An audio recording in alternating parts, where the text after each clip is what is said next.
The hiss of the griddle was the soundtrack to Amelia Reed's life, a greasy, unending sizzle that seeped into her clothes and her dreams.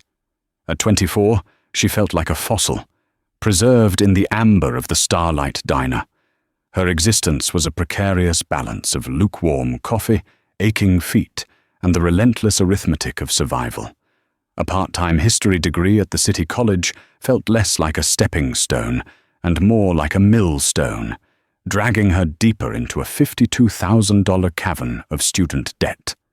Her 2009 Corolla wheezed like an old man with a 2-pack-a-day habit, and the eviction notice, a stark white rectangle of doom, was tucked under a magnet on her refrigerator, a daily reminder that she was $94.71 away from disaster.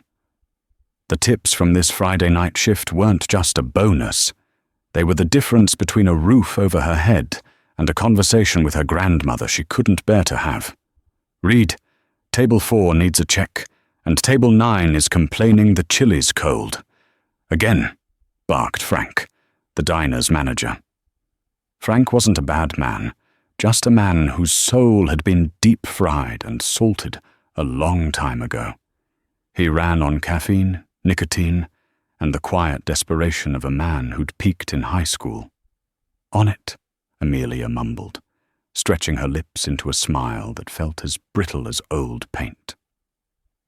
Table 9 was a family of tourists who seemed to believe the volume of their complaints was directly proportional to the quality of service. But Amelia's attention, as it often did, drifted to the man in the corner booth. He was her 3 times a week constant, a silent fixture in the chaotic diner. He always took the same booth, the one with the cracked red vinyl, and always ordered the same thing, black coffee and a single slice of rye toast, dry. He wore a tweed jacket, impeccably clean but frayed at the cuffs, and carried a worn leather-bound book he never opened.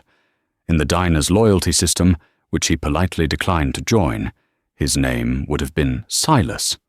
To Amelia, he was simply the quiet man, a figure from a sepia-toned photograph dropped into her loud, garish world. He radiated a loneliness so profound it felt like a physical presence, a quiet hum of sorrow that resonated with the low-grade anxiety thrumming beneath her own skin. Tonight, however, was an anomaly. When Amelia approached with the coffee pot, he looked up from his usual contemplation of the salt shaker and spoke in a voice that was soft and raspy, like dry leaves skittering across pavement. "Excuse me, miss. I believe I'll have the Delmonico steak tonight, medium rare." Amelia blinked, the coffee pot hovering. The Delmonico, with its accompanying mountain of fries and sad little salad, was the most expensive thing on the menu, $38.50. "Of course, sir, and to drink." A small, melancholic smile touched his lips.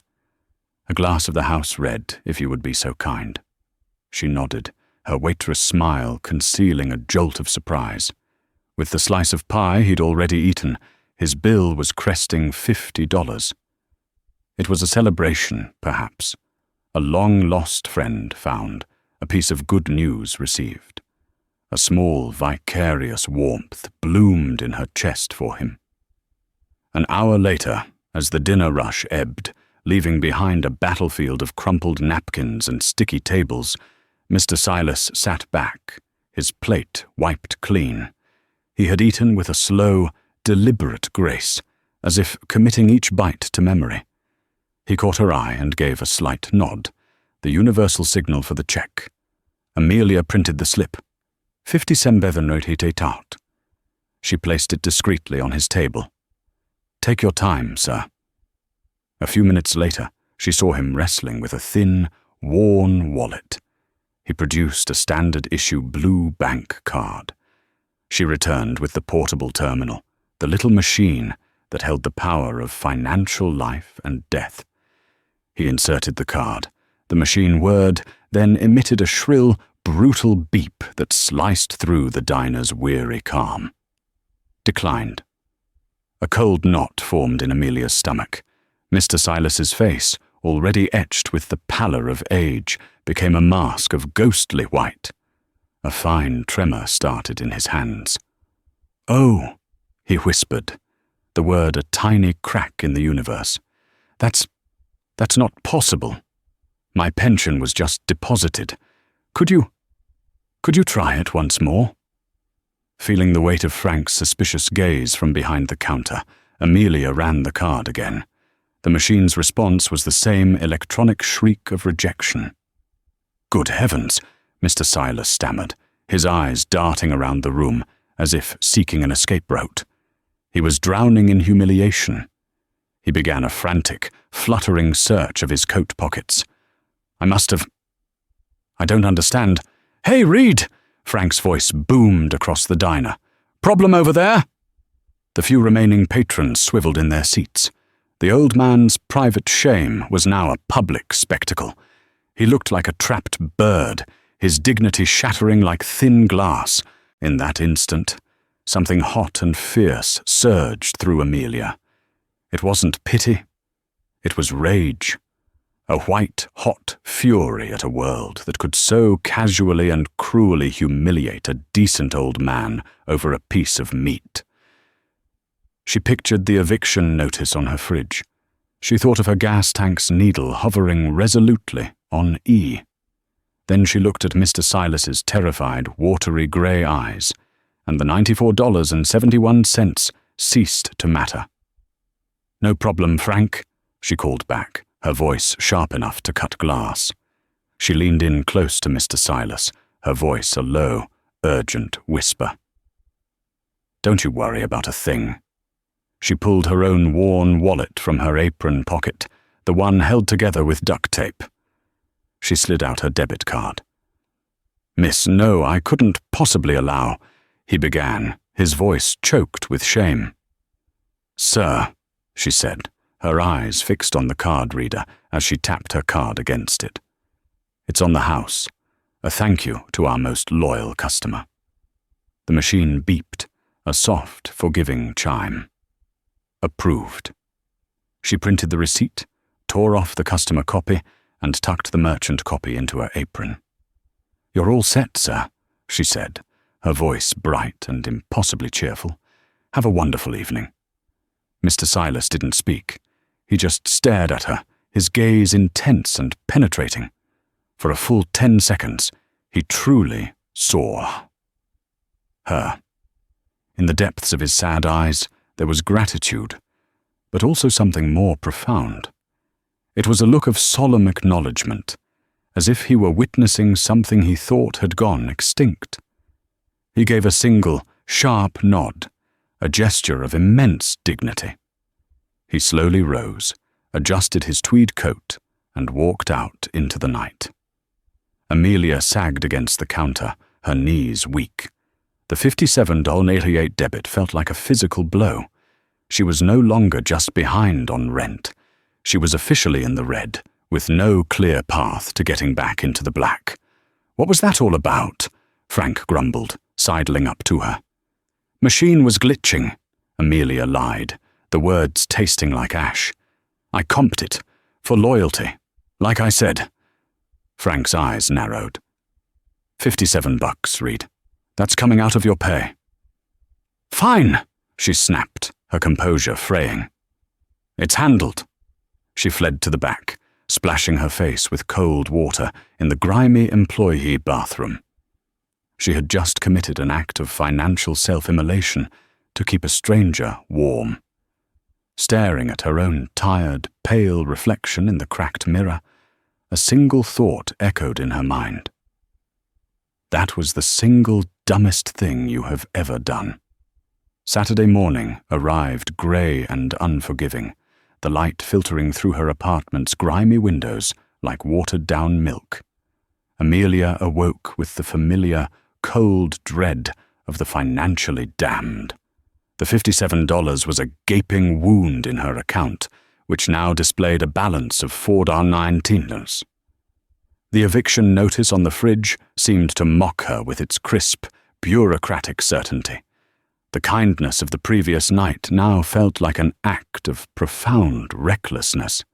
Her day stretched before her, a bleak landscape of bus schedules and budgeting for instant ramen. She was nursing a cup of bitter, last-of-the-jar coffee when a knock sounded on her door. It wasn't the hesitant tap of a neighbor or the lazy thump of a delivery person. It was a sharp, authoritative rap that vibrated through the cheap wood. Amelia froze. Landlords didn't knock like that. Cops? Her mind raced through a catalogue of minor infractions. She crept to the door and peered through the peephole. A man stood in the dingy hallway, a figure so out of place he seemed to have been teleported from another dimension. He wore a charcoal grey suit that was so perfectly tailored it seemed to have been woven directly onto his frame. It likely cost more than her car. He had silver hair swept back from a face that looked like it had been carved from granite, and he held a sleek black leather briefcase. She opened the door, keeping the chain lock engaged. "Can I help you?" The man's expression was one of severe neutrality. His eyes, the color of a winter sky, assessed her in a single, sweeping glance. "Are you Miss Amelia Reed?" His voice was a deep, clipped baritone that spoke of private schools and expensive scotch. "Yes. Who's asking?" "My name is Alistair Finch. I am a senior partner with the law firm of Finch, Covington and Stowe. I require a moment of your time. It is a matter of considerable urgency." Amelia's blood turned to ice. Finch, Covington and Stowe. Their name was emblazoned on skyscrapers downtown. They represented titans of industry, not waitresses drowning in debt. She was being sued. Frank was suing her. Mr. Silas had been a plant, a con artist, and she had taken the bait. "What is this about?" she asked, her voice a thin, reedy thing. Mr. Finch's impassive mask remained. "It concerns a transaction that occurred last night at the Starlight Diner." Oh God, she was going to be sick. "It involves a Mr. Silas Croft," Finch continued. Amelia's brow furrowed. "That was his name. I helped him. That's all." "Indeed," Finch said, a flicker of something unreadable in his eyes. "Ms. Reed, I am here to inform you that Mr. Silas Croft passed away in his sleep late last night." Amelia gasped, her hand flying to her mouth. "What?" "No, he was fine. He had a stake." "A peaceful end, by all accounts," Finch stated, his tone as clinical as a medical examiner's report. "He was discovered this morning by his home health aide. He was a man of simple means and, it would seem, few friends." "That's terrible," Amelia whispered, the floor seeming to tilt beneath her. The image of his sad, grateful eyes flashed in her mind. He had eaten his last meal alone, and she had paid for it. An unexpected wave of grief washed over her for the quiet man. "Which brings me to the purpose of my visit," Finch said, his voice pulling her back to the chilling reality of his presence. "I was not, as you might assume, Mr. Silas Croft's attorney. He possessed no estate to speak of. I am, in fact, the executor of the estate of his brother." He paused, allowing the weight of his next words to land. "Mr. Theodore Croft, the developer. Perhaps you've heard of him." Amelia had. Everyone in the city had. Theodore Croft was a legend, a reclusive, monstrously wealthy real estate magnate who had reshaped the city's skyline. He was a modern-day pharaoh who built steel and glass pyramids. He had died 2 months ago. "What does any of this have to do with me?" Amelia asked, her head spinning. "Mr. Theodore Croft's last will and testament was unconventional," Finch said, his tone meticulously neutral, yet she could detect a hint of long-suffering weariness. "He and his brother Silas were estranged for nearly 50 years, a bitter falling out. Nevertheless, Theodore kept watch over his brother from a great distance. He knew Silas was proud, and he knew he was impoverished. Finch placed his briefcase on the floor and opened it with 2 precise clicks. Theodore Croft had a deep and abiding contempt for his own heirs, his grandchildren Preston and Victoria. He believed them to be vapid, entitled, and utterly lacking in character.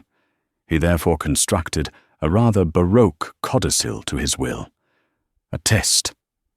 He withdrew a thick, cream-coloured envelope sealed with a black wax C. The entirety of his estate, approximately $500 million, was placed into a blind trust. As executor, my instructions were to deliver the contents of this envelope to the first person who performed a significant, unsolicited act of kindness towards his brother Silas, with no expectation of reward or recognition. Amelia simply stared, her mouth agape. This wasn't happening. It was a fever dream brought on by stress and cheap coffee. "We have been monitoring Mr. Silas's financial activity for months," Finch continued, his voice a dispassionate drone. "The declined transaction on his debit card last night was not an accident, Ms. Reed. It was an alert. The account was deliberately maintained with a 0 balance. It was the trigger for the codicil. Your payment of his $57.88 bill constituted the successful completion of the test." Amelia felt the air leave her lungs. I don't understand." "You are not required to," Finch said coolly. He placed the envelope on the rickety table beside her door. "My client, Mr. Croft, stipulated that I deliver this personally. My legal obligation is now fulfilled." He handed her a crisp business card. "Inside that envelope, you will find a key and an address. What you choose to do with them is your own affair. I will, however, strongly advise you to contact me before taking any action. This situation is likely to become contentious." "Contentious how?" A new, harder glint appeared in Mr. Finch's eyes. Theodore Croft's grandchildren, Preston and Victoria, were effectively disinherited. They are litigious, resourceful, and deeply unpleasant people. They are not yet aware of this codicil, or of your existence. That will change. Good day, Ms. Reed." He turned and walked away, his polished shoes clicking down the linoleum hallway, leaving Amelia alone in the sudden, roaring silence, staring at an envelope that felt heavier than the entire city. For a full hour, Amelia sat motionless, her coffee growing cold, her heart a frantic drum against her ribs. This was a scam. It had to be. A cruel, baroque prank orchestrated by some bored trust fund kids for a viral video. But the business card was real. Finch, Covington and Stowe. The heavy cardstock and embossed lettering felt like a declaration of war. Her hands shaking, she finally reached for the envelope. She broke the wax seal, a stylized C crumbling under her thumb. Inside, just as he'd said, were 2 items. The first was a key. It was heavy, made of ornate brass, with a complex, skeleton-style bit. It felt ancient. The second was a single sheet of heavy parchment. Typed on it was an address. The Croftmore, 128 West Grand Boulevard, Penthouse B. Amelia knew the Croftmore. It was a ghost from another era, a pre-war Gothic revival masterpiece downtown. She'd written a paper on its architect, Emery Roth, for her urban history class. Once the most fashionable address in the city, it had long since faded, a dowager empress surrounded by gleaming, soulless skyscrapers. She called the only person she could. "Chloe, you are not going to believe what just happened." Chloe arrived in 15 minutes, a whirlwind of nervous energy, armed with a box of stale donuts and a healthy dose of cynicism. "Okay, run this by me again. Slowly," she said, pacing Amelia's tiny living room. Amelia recounted the story.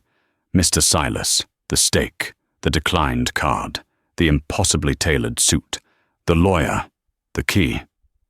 "Amy, no," Chloe said, stopping her pacing. "This is a trap. This is how you end up in a documentary about people who get their organs harvested. You go to this address, and a guy in a pig mask is waiting for you. He was from Finch, Covington and Stowe, Chloe. He's real. I Googled him. Alistair Finch, head of estate law. He's a legal legend." Chloe's eyes widened. "Oh, okay. So it's not organ harvesting, which means it's real, which is somehow even more terrifying. A $500 million estate. Amy, this is insane." "What do I do?" Amelia whispered. "You go, obviously," Chloe said, grabbing her coat. "And I'm going with you. I've seen enough true crime to know you don't go meet a dead billionaire's ghost alone. Let's go. We're taking my car. Yours sounds like it's coughing up a lung." The Croftmore stood like a stubborn old man, refusing to cede his corner of the world. Its limestone facade was stained with a century of city grime, but the intricate gargoyles and Gothic spires still held an air of defiant grandeur. The lobby was a cavern of cool marble and dark, polished mahogany, smelling of lemon oil and dust. The brass directory was tarnished, its letters faded. Next to PHB, the slot was empty. "Maximum creepy," Chloe whispered, her voice echoing in the silence. They rode the elevator, a rickety cage of wrought iron and beveled glass that groaned its way to the top floor. The hallway was silent, the air still and heavy. Penthouse B was at the end, its heavy oak door marked only by a tarnished brass knocker in the shape of a lion's head. "This is it," Amelia said, her voice a breath. She held up the brass key, her hand trembling too much to guide it into the lock. "Give it here," Chloe said, taking the key with a steady hand. She slid it into the keyhole. It turned with a satisfying, heavy clunk. Chloe pushed, and the massive door swung inward on silent hinges, opening onto a wall of darkness. A sliver of hallway light cut across the floor, illuminating a thick, uniform blanket of grey dust. The air that drifted out was cold and utterly stale, the scent of a place sealed away from time itself. "Nope," Chloe said, instinctively taking a step back. "That's the smell of ghosts. I'm out." "Give me your phone," Amelia said, her historian's curiosity suddenly eclipsing her fear. She took Chloe's phone, switched on the flashlight, and stepped across the threshold. The beam cut through the darkness, revealing a scene from a forgotten world. It wasn't a treasure-filled penthouse. It was an apartment, grand but personal, frozen in time. Heavy velvet curtains, drawn tight, blocked the windows. Ghostly white sheets were draped over sofas and armchairs. Every surface, the grand piano, the ornate side tables, the crystal decanters on a bar cart, was covered in a thick, undisturbed shroud of dust. It was as if the occupants had simply vanished one afternoon in the late 1970s. "Who lived here?"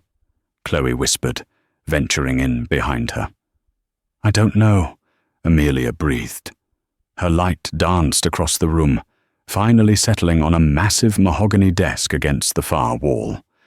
Unlike everything else, the surface of the desk was relatively clean. On it sat 3 items: a thick, leather-bound journal, a framed photograph of 2 young men standing beside an old-fashioned car, and another cream-colored envelope, identical to the first. This one, however, was addressed in a bold, angry script. "To the stranger who proved me wrong." Amelia's heart hammered.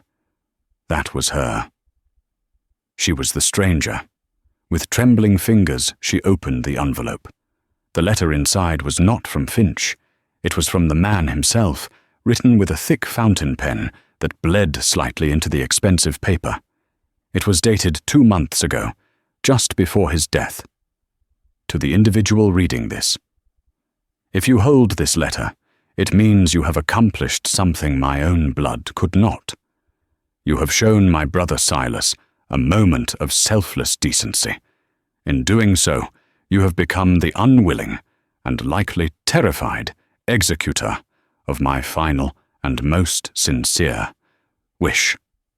My name is Theodore Croft.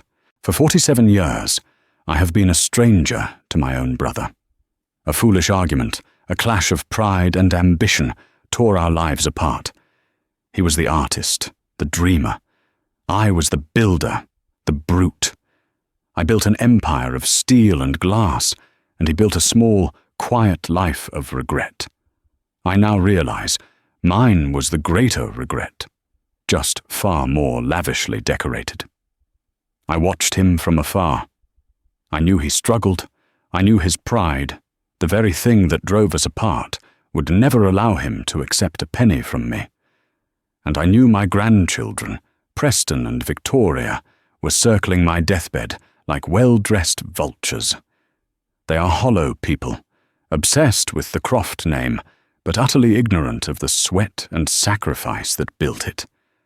They have been waiting for me to die, so they could liquidate my life's work and spend it on yachts and meaningless vanity. They will be disappointed. My formal will, the one their lawyers are currently tearing apart, leaves them each the sum of $1 for services not rendered. The entirety of my financial estate has been liquidated and placed into a trust, the Croft Legacy Foundation. But a foundation is just money. It needed a soul. It needed a human key. It needed proof that the quiet decency I saw in my brother, the decency I myself lost, still existed in the world. The test was simple. I placed Silas in a position of minor public indignity. The alert on his card was linked directly to my attorney. By covering his small debt, you became the key. You, Amelia Reed, are the soul of my foundation. This apartment was our first home after our parents passed. It is where we dreamed of building the city together. I kept it exactly as it was, a monument to a promise I broke. Silas never knew I owned it. He passed last night, and I hope he is finally at peace. I will die soon, and I know I will not be. This key, this letter, and the journal on this desk are your authority. You are now the sole director of the Croft Legacy Foundation. Mr. Finch has the full documentation. He was instructed to await your contact. He is a good man, if a cynical one. Trust him. Do not mistake this for a gift. It is a burden. My grandchildren will come for you. They will try to break you, to bury you, to erase you. They are sharks who have smelled blood in the water. Do not let them win. For Silas's sake, do not let them win. Sincerely, Theodore Croft. Amelia sank into a dust-covered armchair, the letter shaking in her hand. Chloe read it over her shoulder, her mouth hanging open. $500 million, Chloe breathed. Amy, you're not a waitress anymore. You're a... What are you? A target, Amelia whispered, her mind numb. My grandchildren will come for you. Her eyes fell to the leather journal. It was Silas's, her Mr. Silas. Her hand, now coated in the dust of the past, opened it. The pages were filled with his elegant, spidery script, a chronicle of a life lived in the quiet margins. He wrote of the fight with Theodore, of his own stubborn pride, of the long, lonely years. He wrote about his meager pension, his failing health, and the crushing invisibility of old age. Then she found the final entry, dated the night before. She paid. A young girl with tired eyes, the same kind of tired I feel in my bones. She paid for my steak. The manager was watching her like a hawk. I saw the calculation in her face, the quick, silent assessment of her own meager funds.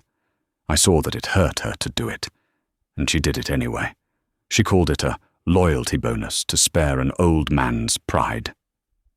For the first time in a long, long time, someone saw me. Not a relic, not a burden, but a person. It felt like a pardon. Tears streamed down Amelia's face, carving clean paths through the dust on her cheeks. The $57, the weight of it was gone, replaced by the crushing, terrifying weight of this. It was in that moment, as the full gravity of the situation settled upon her, that they heard it. A key scraped in the lock of the apartment door. It wasn't Amelia's key. The doorknob rattled violently. Then, a furious, percussive pounding began, echoing through the silent penthouse. "Open this door!" A man's voice, sharp and laced with arrogant fury, bellowed from the hallway. "We know someone is in there. This is private property.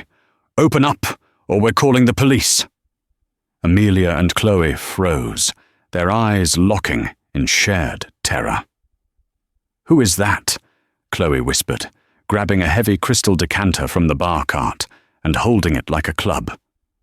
"It has to be them," Amelia breathed, her heart seizing in her chest. "Preston and Victoria." The pounding intensified. "I'm not joking. We have a locksmith on his way. You are trespassing." "We have a key," Chloe yelled back, her voice shaking but defiant. "Who are you?" "We are the owners of this building." A woman's voice, cold and sharp as broken glass, cut in. "You have 5 seconds to open this door before we have it removed from its hinges." Amelia looked at Theodore's letter, then at Silas's journal. She heard the dead man's plea in her mind. Do not let them win. She stood, walked to the door, took a deep breath, and pulled it open. The two people standing in the hallway were the living embodiment of inherited wealth. The man, Preston Croft, was tall and handsome in a cruel, angular way, dressed in a cashmere sweater and a sneer that looked like a permanent accessory. The woman, Victoria, was rail-thin and severe, her blonde hair pulled back in a tight, unforgiving chignon. Her designer pantsuit probably cost more than Amelia's tuition. Her eyes, cold and assessing, swept over Amelia's worn jeans and faded hoodie with an expression of profound disgust. "Who?" Victoria said, her voice dripping with venom. "The hell are you?" "I'm Amelia Reed," Amelia said, surprised at the steadiness of her own voice. "I was invited." Preston let out a short, barking laugh. "Invited? By whom?" "The ghost of our senile grandfather. This apartment has been sealed for 47 years. How did you get in?" "I was given a key," Amelia said, holding up the ornate brass key. Victoria's eyes narrowed, a flicker of recognition, then alarm in their icy depths. "Where did you get that?" "It was delivered to me this morning by Alistair Finch." The colour drained from Preston's face. Victoria's mask of cold fury cracked, revealing a flash of raw panic. They exchanged a swift, frantic look. "Finch?" Preston repeated, his voice suddenly low and dangerous. "Why would our family's lawyer be giving keys to a... What even are you?" "I'm a waitress," Amelia said, lifting her chin. "And I'm the new director of the Croft Legacy Foundation." The hallway was plunged into a ringing silence. Victoria was the first to recover, throwing her head back and letting out a high, brittle laugh that sounded like shattering glass. "Director? You? Oh, that's rich. The foundation was a delusion, a footnote in the ramblings of a dying man. It's being contested. It's being dissolved. It doesn't exist." "He wasn't senile," Amelia said, her grip tightening on the journal in her other hand. "He was precise, and he knew exactly who you were." Preston's gaze locked onto the journal. "What is that? What are you holding?" He lunged for it. "Give me that. That is our property." Amelia yanked it back as Chloe stepped between them, brandishing the decanter. "Hey, back the hell off, buddy." "This is a private family matter," Victoria hissed, stepping forward, her expensive perfume invading Amelia's space. "You two have stumbled into something far above your pay grade. You need to leave. Now." "We understand your grandfather cut you out of the will," Chloe retorted. "We read the letter." "The letter?" Preston roared. He shoved past Chloe, grabbing Amelia's arm in a grip like a vice. "You little thief! You broke in here and you're stealing our family heirlooms." "I didn't steal anything," Amelia cried out, struggling against his hold. "You're a grifter," Victoria said, her voice dropping to a terrifyingly calm whisper. "You preyed on our uncle, our poor, sick Uncle Silas. We were just about to reconnect with him, to help him through his final days. And now we find this parasite has latched onto him. How much did you squeeze him for? What did you do to him?" "I bought him dinner," Amelia yelled, the sheer injustice of the accusation making her see red. "He was alone and his card was declined. I paid $57 for his steak because I felt sorry for him. I didn't even know who he was." "A likely story," Preston sneered, releasing her arm only to wipe his hand on his sweater as if she had contaminated it. "You are a nobody. You have no comprehension of the power we wield. You have no idea what we can do to you." Victoria stepped closer, her face inches from Amelia's. "So here is what's going to happen. You are going to give us that key. You are going to give us that journal. And you are going to walk away and forget any of this ever happened."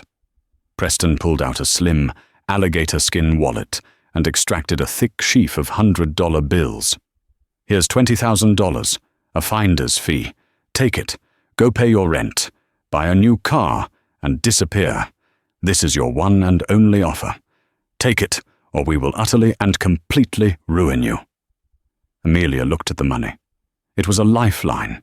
It was an escape. It would solve every single one of her immediate problems. It was the smart choice. She looked at Victoria's smug, cruel face. She thought of Mr. Silas's sad eyes and his final words in the journal. "A stranger saw me. Do not let them win." Amelia looked Victoria Croft dead in the eye. "No." The smile vanished from Victoria's face. "What did you say?" "No," Amelia repeated, her voice ringing with newfound clarity. "I'm not giving you anything. This apartment, this journal, this foundation, they were entrusted to me. You're the ones who are trespassing. Now get out!" Preston's face contorted in a mask of purple rage. "You will regret this, you stupid little—" "We will see you in court," Victoria interrupted, her voice flat and cold as a tombstone. "We will contest the will. We will claim undue influence. We will claim you are a fraud who coerced a dying man. My investigators will dig into every corner of your pathetic little life. Your family, your friends, your finances. By the time we are done, you won't be able to get a job cleaning toilets. You will be buried under legal fees and public shame. This is not a threat. It is a promise." She turned on her heel, the sharp click of her stilettos echoing on the marble floor. "You've chosen your battle, Waitress. I hope it was worth it." Preston gave Amelia one last look of pure, unadulterated hatred, then followed his sister. The heavy door swung shut, leaving Amelia and Chloe alone in the dusty, silent penthouse, the bundle of cash lying on the floor like a coiled snake. The following days were a descent into a waking nightmare. On Mr. Finch's stark advice, Amelia didn't return to her apartment. She and Chloe moved her essential belongings to Chloe's cramped one-bedroom, a man in a rumpled suit watching them from an unmarked sedan across the street. "They found you," Finch had stated on the phone, his voice devoid of surprise. "I assumed they would. They've had their grandfather's properties under surveillance for months." "They threatened me, Mr. Finch." Amelia's voice trembled. "They will do more than threaten," Finch replied grimly. They have already filed an injunction to freeze the Foundation's assets and a motion to have you removed as director. The official claim is testamentary incapacity on Theodore's part, and fraud and undue influence on yours. They are painting you as a predator who stalked and manipulated a vulnerable old man for financial gain. But that's a lie. Truth is an expensive commodity in their world, Miss Reed. The story that costs the most to tell is the one that is believed. We will fight them. Mr. Croft, as I mentioned, was unconventional, but he was not unprepared. This will be a war of attrition. Are you certain you have the constitution for it? Clutching Silas's journal, Amelia said, "Yes." "Very well," Finch said, "because the first shots have already been fired." The first shot landed on Monday. Desperate for money, Amelia went to her shift at the Starlight Diner. At 1 p.m., during the height of the lunch rush, Victoria Croft walked in. She was dressed in a white Chanel suit and pearls, an avenging angel descending into a pit of grease and formica. She sat at one of Amelia's tables. "What can I get for you?" Amelia asked, her notepad trembling in her hand. "A glass of water," Victoria said, her nose wrinkling at the laminated menu. "And your manager?" Frank emerged, wiping his hands on his stained apron. "Problem, Mum?" "Yes, Frank, there is," Victoria said, her voice carrying through the suddenly quiet diner. "I am Victoria Croft. This employee of yours, Amelia Reed, has been systematically preying on my elderly, infirm uncle. She is a professional con artist who has manipulated her way into my family's private affairs." "What?" Frank stared at Amelia, his face a mask of horror. "She is a fraud," Victoria continued, rising to her feet for dramatic effect. "And by employing her, this establishment is abetting her criminal activities. I have already instructed my lawyers to look into this diner's liability. I'm certain the Health Department and the Better Business Bureau would be fascinated to learn about the character of people you have handling food." "Now, hold on a minute," Frank began. "You're employing a predator." Victoria's voice rose to a shrill cry. "I wouldn't be surprised if she's been skimming from your cash register for months." "That's not true," Amelia cried out, her face burning with a shame so hot it felt like a physical fire. "Frank," she pleaded, her voice low and desperate. "This is a personal dispute. It has nothing to do with the diner." "I don't care what it is," Frank hissed, grabbing her by the arm and dragging her towards the kitchen. "You're trouble.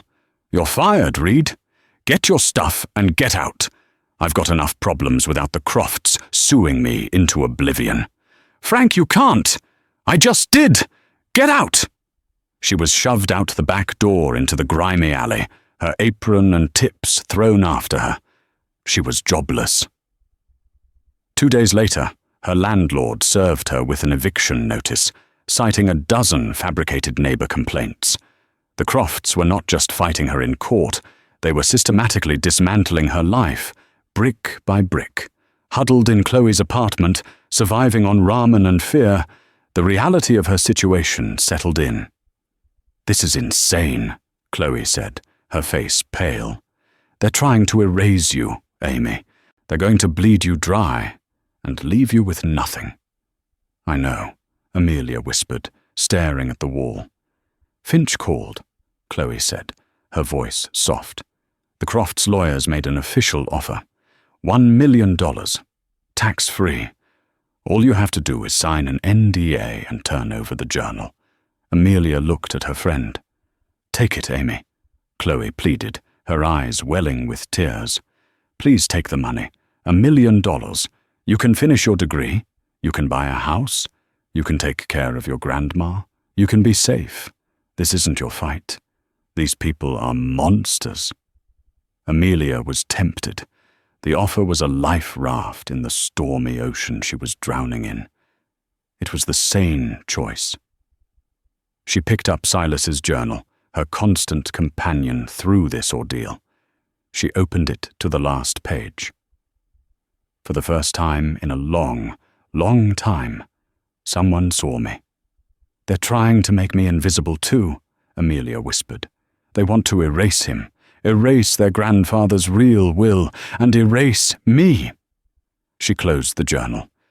"Amy, don't be a martyr." "I'm not. I can't let them win. I'm calling Mr. Finch. Tell him we reject the offer. We're going to court." The courtroom was a cold, wood-panelled box that smelled of old paper and furniture polish. It felt less like a hall of justice and more like a theatre for the wealthy. Amelia sat beside Alistair Finch, her hands clenched in the lap of her ill-fitting blazer, a frantic bird trapped in her chest. Across the aisle, Preston and Victoria Croft sat with their legal team, looking cool, composed, and utterly certain of their victory. Victoria caught Amelia's eye and gave her a slow, chilling smile. The Crofts' lead attorney, a man named Harrison Doyle with a silver tongue and shark's eyes, began. He painted a picture of a doddering, confused old man, manipulated in his final days by a cunning predator. "The defense would have you believe a fairy tale," Doyle boomed, pacing before the judge, a stern, no-nonsense woman named Judge Eleanor Vance. "They would have you believe that this young woman," he pointed a theatrical finger at Amelia, "a waitress with over $50,000 in debt, a woman recently fired for cause, a woman currently being evicted for disturbing the peace. Objection!" Finch was on his feet. "Counsel is knowingly misrepresenting facts that were manufactured by his own clients to harass the defendant." "Sustained," Judge Vance said, her gaze sharp. "Tread carefully, Mr. Doyle. Your client's extracurricular activities are not beyond the scope of this hearing." Doyle gave a seamless, charming shrug. "My point, Your Honor, is one of probability. We have a defendant in a state of profound financial desperation who, by sheer coincidence, encounters a lonely, vulnerable man from one of the city's wealthiest families. She performs a single $57 act of kindness and becomes the sole director of a $500 million estate. This is not charity, Your Honor. This is a heist." He spun back to face the judge. "We are here to honor the true legacy of Theodore Croft, not the confused whims of his final days, and certainly not the manipulations of this opportunistic stranger." He sat down, leaving a thick cloud of accusation hanging in the air. Amelia felt dizzy, sickened by the way he had twisted the truth into a weapon. Mr. Finch rose slowly, a bastion of calm in the storm. "Your Honor, Mr. Doyle has presented a compelling work of fiction. With the court's permission, I should like to introduce fact." He addressed the central claim. "The plaintiffs have built their entire case on the assertion that Mr. Theodore Croft was of unsound mind. They are mistaken. In fact, Mr. Croft anticipated this exact line of attack." A murmur rippled through the courtroom. "To that end," Finch continued, "Mr. Croft insisted on pre-recording a video deposition 3 months prior to his death, to be played in the specific event that his will was contested on the grounds of incapacity." Preston and Victoria exchanged a look of pure, unadulterated panic. "Objection!" Doyle leaped to his feet. "This is highly irregular, prejudicial." "It is directly relevant to your primary claim, counsel," Judge Vance snapped. "The witness is deceased. His sworn testimony, witnessed by his attorney, is admissible. Sit down." A television was wheeled in. The lights dimmed. Theodore Croft's face filled the screen. He was gaunt, clearly ill, but his eyes burned with a fierce, undiminished intelligence. He stared directly into the camera, as if looking right at his grandchildren. "To the court," his voice was weak, but laced with iron, "and to Preston and Victoria, who I am certain are sitting there rehearsing their grief for the reporters outside. Let me be unequivocally clear. I am of sound mind. I am, however, disgusted. For 20 years I have watched you treat the Croft name not as a responsibility, but as an ATM. I watched you, Preston, embezzle from my own company to pay off gambling debts. I watched you, Victoria, try to have me committed so you could liquidate my assets to fund your pathetic social climbing. You are not my heirs. You are my most profound failures. He leaned closer, his voice a hoarse whisper. This foundation, this test, it is my last attempt to create something of value, to undo the damage of raising two such hollow, grasping creatures. I cut you off willingly, knowingly, and with more clarity than I have had in years. This is my soundest decision. You get nothing. The video ended. The lights came up on a stunned, silent courtroom. Now, Finch said smoothly into the void, to the matter of undue influence. The plaintiffs portray Ms. Reed as a predator. Let us examine the predators in this room. He produced a thick binder and dropped it on the table with a heavy thud. For the last 5 years, Mr. Croft employed his own investigators to document, in his words, his grandchildren's unfitness to inherit a paperclip. We have here financial records, sworn affidavits, and recorded conversations detailing their attempts to defraud, embezzle from, and illegally declare their own grandfather incompetent. Lies! Preston roared, jumping to his feet before being restrained by his lawyer. It is all authenticated, Your Honor, Finch said calmly, and it paints a very clear picture of who was truly preying on whom. Doyle, his face ashen, saw his case collapsing. He did the only thing he could. He went after Amelia. The defense calls Amelia Reed to the stand. Amelia's legs felt like lead as she walked to the witness box. Ms. Reed, Doyle began, circling her like a shark. You were broke, weren't you?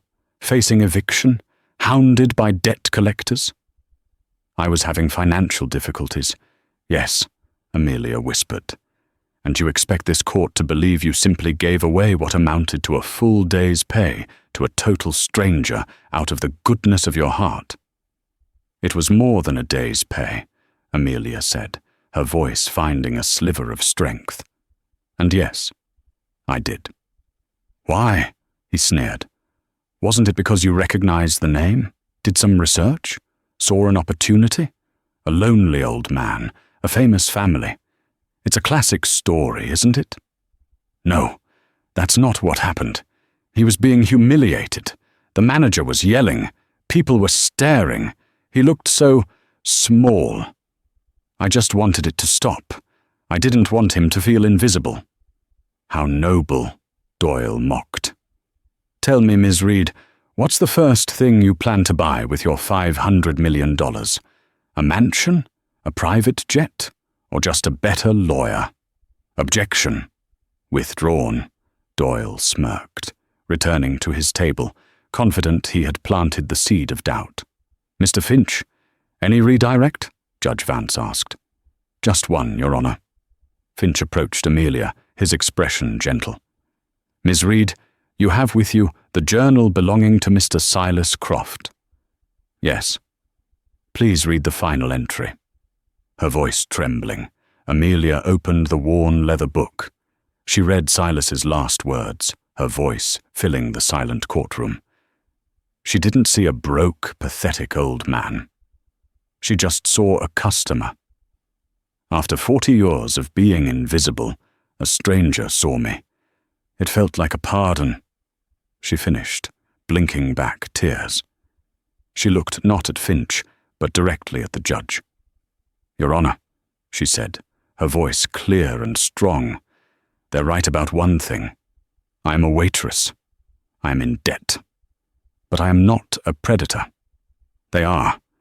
They tried to erase their grandfather's will. They want to erase the memory of his brother, Silas. For the last 2 weeks, they have tried to erase me. They got me fired. They're having me evicted.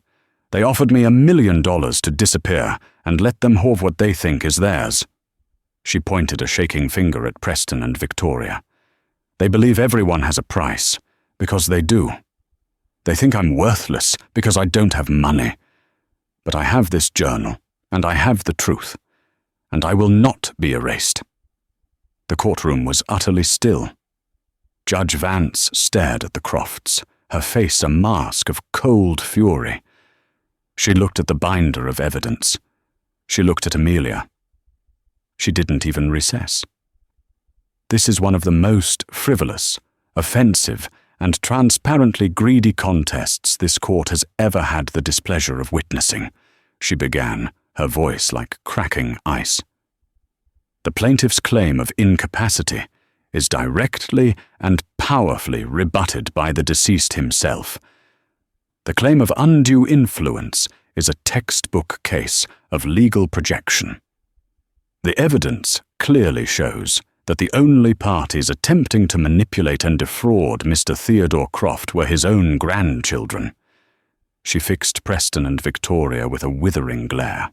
"Your behavior is appalling. You are a disgrace to your family name. Therefore, this court finds the last will and testament of Theodore Croft to be valid and meticulously executed. The injunction on the Croft Legacy Foundation is lifted, effective immediately. The contest is dismissed with prejudice. Ms. Amelia Reed is hereby affirmed as the sole director." The judge's gavel cracked like a rifle shot. "You can't do this!" Preston screamed, his face purple with rage. "It's our money! She's a nobody!"